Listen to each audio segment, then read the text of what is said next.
Well, hello there, YouTube. It's good to see you again. It is I, Big D, coming to you live and in person. It's Wednesday. Oh, no, it's Thursday. Oh, thank God. It's even a day more. One more day of this, and I get the weekend off. Yay! That's an advantage to being a courier driver over a expediter or a hot shotter. You could be somewhere sitting in a parking lot. But I'm here in Louisville. In about an hour, I'll make my pickup, and I'll head home. Or they won't have anything. I got paid to sit here, so it just doesn't matter to me. But the conversation for the day is, I'm getting asked this a lot, who would be a good company to drive for in this state, and who would be a courier for in this city, and is better to be paid a percentage of what they bill it at, or is it better per mile? Well, I can't answer the question about who's good in different cities because I'm not in those cities. I wouldn't know. That's why I said talk to drivers that are working for companies you're interested in and find out how they pay, how they act. Ask all those important questions. How they pay. Are you busy? What do you average make a week? Do you get a lot of crap? I mean, just, basic questions you need to know because, do you get feed to death? For instance, I know if a company charges for their phones, they rip you off on cargo insurance. You name it, you're paying for it. I mean, it's just ridiculous. So today I'm going to go over the subject of per mile or per job. Let's start with per mile. Sounds good because you generally know up front that if I get $1 a mile, I drive 10 miles, I make $10. Okay. Now here's the downfall of per mile. And this has been going on for years. I mean, I don't know who started this, but I can generally pretty well guess how it started. Is people were being cutthroat out there, and someone decided to go zip to zip, and that's a lot of how couriers and expediting and hot shotting works. In other words, I picked up in 45246 and drove it to 98210 or whatever it is in California, that TV series. And it's like, yeah, okay, it was 2,500 miles. That's great. But when you clock it, you drove 2,562. Where did 62 come from? Well, it went zip to zip. In other words, it goes from the western corner of the zip code that you start at to the eastern corner, the one you're delivering to. And it's a damn shame. I was on the west side of both, or the far east side and the far west side, and they had to drive across both the zip codes to get there, which had another 60-something miles. You got it done for free. Well, why do they allow that? Because that way the price looks cheaper. And it is because, well, to get the job, we had to do this. Well, that's nice. They gave away an hour of your time, and you did it for free and spent the gas. And if you're getting 20 miles a gallon, you just spent $3 in gas. If you're in California, it's $15. It isn't the end of the world. I mean, it's because you made $2,500 going out. That's an extreme long distance version that looks good. Let's take you in a shorter distance. You drove 16 miles to get paid for 10. You just took a 60% cut in pay. That doesn't look too good then, does it? And that's how they get away with cheating you on what you really do, because your miles are actually I picked up at, say, Children's Hospital in Cincinnati and took it to Bethesda North Hospital. And from these two addresses, what's the distance? Not zip to zip. What am I actually driving? That should I be paid on? No, you're paid zip to zip. Amazing, isn't it? And thus, nothing you can do about it. It's how they pay. So when you're asking questions, you should we get paid from point to point or zip to zip? See what they tell you. So the next thing is this. Okay, let's take the concept of percentage. Well, the job bills out at $50, or I say $100. This job bills out at 100. You get 50%. But did it bill out at $100? Well, that's what they told me. How do you know if it's right? Well, I saw it in the computer. Well, most computer programs, yes, that they're using, has what I call the It's it's an area in that program where they can go in, and dealers do this too, by the way. A lot of sales organizations do it too, like industrial sales, commercial sales, janitorial sales, and all that stuff. Okay, you get the software, and it says enter the cost of goods. So I bought a box of Charmin. It cost me $20. Okay, $20, and that side of the program is going to figure it for your accounting, your profit, and everything. But the commission's being paid to the salesperson, and then they'll ask you, do you want to enter an alternate price for your sales force? So I can go over there and say I paid $30, and then you get paid off the profit of the $30, not the $10. See, that's a back door to give additional profit to the company. I'm not paying you actually what I told you I was. Oh, you're going to get 30% of the profit. Well, I'm figuring a profit at 30, the cost 30% higher. You lost that third. Same thing in Courier. If the job pays say 100, it may pay 200. I know, shocking. So if it paid 200, you'd have been making $100. But by going to that other site, and that where it asks to put that, and I say, well, I know I'm getting paid 200, but I need to cover my overhead, so I'm going to cover that with that 100, and then I'm going to put in the price here of 100, and then that's what the driver gets paid, and you get 50% of that. So in actuality, the company got $150, and you got 50, 25%. And I tell people, trust me, that happens. I mean, I know a company doing payroll that said, give our drivers $2 a package, and they were getting 10. Does that sound like 50% to you? It's what your contract reads, but nope, that's not what you're getting paid. Also, they take and bundle like 10 pieces together. If you walked into this one address with 10 pieces, you could get paid for the 10 pieces.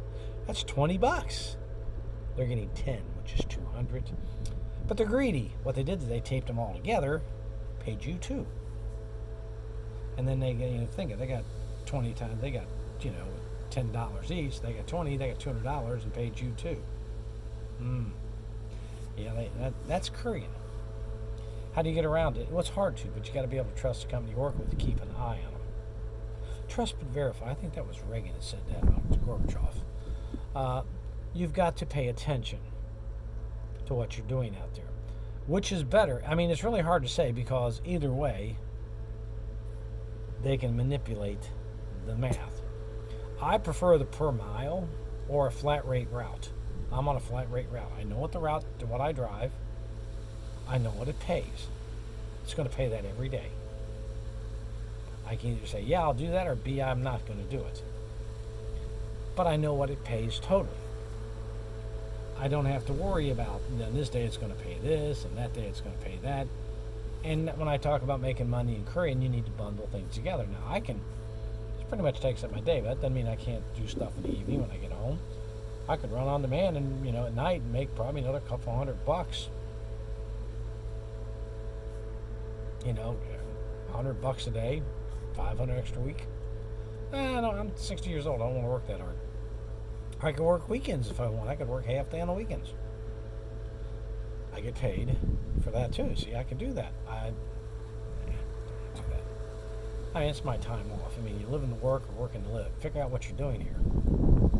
But to answer the questions, can I tell you a good company to be a courier for in other states? No, because I don't know the companies. I wouldn't know where to say. I don't know who's there. Never been there, so it doesn't matter. I mean, now as an expediter, if you're looking to go over the road and expediting, I can give you several companies there because they drive around the country. They're not located in one place. I've talked to drivers. I know a lot about them. As an expediter, Barrett, if you could get on at Barrett, man, you got it made. Most honest company I've ever been around in my entire life. They won't hide anything from you. They're honest to the core. I've never been underpaid at Barrett. Never. I've been overpaid every time. You call them up, man, look, you paid me more on this one than I should have got. Well, Steve, the owner, said to give that to you. Okay. I mean, it's the only time in life that I've actually been on the phone with the owner of a company arguing he's paying me too much. Think about that one for once. We're having an argument that I'm getting paid too much. The weirdest argument I've ever had. He didn't feel right paying me less than I was asking for. I'd have done it for free. Look, I'm coming back to the store anyway, or to the office anyway. I can pick this. Only 50 miles on them. I'll pick it up for you, bring it over for free. Don't even worry about paying me. It's not irrelevant. I just want to set it there and be available for the weekend to get something out. But I just don't want to get stuck with it on the weekend. I'll bring it to you. No, I can't do that. Okay, it's going to cost me $25 in gas and tolls. Oh, I couldn't do that. I had $135. Nope. Make it 50. I made $25 for the hour. No big deal. Oh, I don't feel right about that. Here we are having this argument. The loan never took place, but you can get the point. We're arguing because that guy takes care of his drivers. There's not a driver out there who would not drive through hell and high water for this guy. And I worked for a courier company whose operations manager said, I have to hire the dumb ones. They're telling you they're going to screw you. And the owner saying, drivers are a dime a dozen. Where's a dime? Go get you another dozen. See the difference? Yeah. If they called me today and I could help them in any way on the weekend, look, we need to get something from Cincinnati up to Michigan. You're in the area. You got a little van that will fit in. Can you do us? Yeah, throw it in. I'll take it up there. Don't even worry about it. I would do that for them in a heartbeat. Barrett is an excellent company. I can't say anything bad about them. I can tell you they're really good people. Are you going to be happy every moment of the day? No, it's impossible. It's like a family. You're not always going to be happy, but you'll have your little squabbles. But guess what? End of the day, you do it and go on, and you just because you got event times too, and they know it. It gets frustrating out there when you're sitting for 3 or 4 days as an expediter. They expect it. C&M, excellent company. Load One, good company. There's a small company called VGS that they don't pay as much as the others, but they're a good company. There's a few others out there, small ones, but there's some companies, I get the name right off the top of my head. There's 4 right there that if I wanted to go back into expediting, I'd go back to Barrett, which they told me I'm welcome anytime. I always have a home there. And that's how they worded it. I always have a home there. That's a company you want to work with. Work with a company that thinks of you as a person. They welcome you to the office. You walk in there. My wife and I, we go back out west. We're going to go there. I'm going to take her in there. I want her to see what it's like to go into Barrett and be welcomed like that. It's that's the kind of place you want to work for. A place that treats you like you're somebody. But as a courier in Cincinnati, I could give you some advice. You can hit me up in private. I can tell you what I know about these places. But as a out of town, I wouldn't know where to tell you. So that's why I tell you, talk to the drivers. Think about that. I'm a former driver of Barrett, and this is what I say about the place. Drivers, I can give you a list of people who will say things. Of course, I'm going to give you. I can point out the examples of people who are upset with them, or not happy. Well, if you want to do things your way and everything, and nitpick, and you're not going to be happy. It's what you put into it. I made 6 figures every year expediting. I can't be upset with that. They kept up their end. I kept up to my end. In the end, when I got off the road, we parted on good terms. I'm always welcome back. They're honest. I can recommend them highly. The others I know the owners at. I've met them. They're good companies. Drivers are happy there. There you go. So that's why I say talk to the drivers at these courier companies in your area.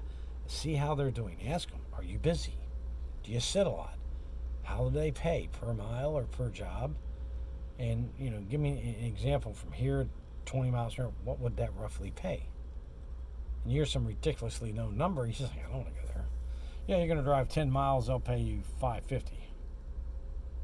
55 cents a mile? Gloss Cleveland? No. So you've got to find where you're comfortable at. What makes you happiest, where you can make the most money. And that's going to be trial and error. You get in there, you don't have to stay there. You can always move on. Go to the next one. Find the one you're most comfortable with. Do your research. Talk to drivers. But as far as which is best, per mile or per job or 50% of, the bill out. Well, they can say anything on the bill out and put it in the computer. The computer's programs hide that stuff, so you wouldn't know if you don't know if you're getting screwed or not. But based on the number you get paid for some of this stuff, you can pretty well assume you're getting screwed. I mean, come on. It's like, huh? There's one in Cincinnati. It goes like 15 miles down to Kentucky. You pick it up and take it 15 miles back up. You do it 30 miles. It pays you $2.79 during rush hour. Ain't happening this day. I got that one time at that other company, and I'd never do it again. I don't do charity work. No one in their right mind would bill that at that. So, they just keep it for themselves. That's why the owner's worth several $1 million, and they have Taj Mahals for buildings and everything else. Pay attention to that. Remember, when you look at a place and it looks like a Taj Mahal, wow, this place looks great. Yeah, you paid for it. Yeah, you did. You just didn't realize it. So in conclusion, A, you're going to have to pick which pay is best for you. They can manipulate either one. B, find a company that you're comfortable with. C, talk to the drivers first. It's important. Talk to them. See what they say. If they hate it, and like I said, you don't talk to one, you talk to 5 or 6.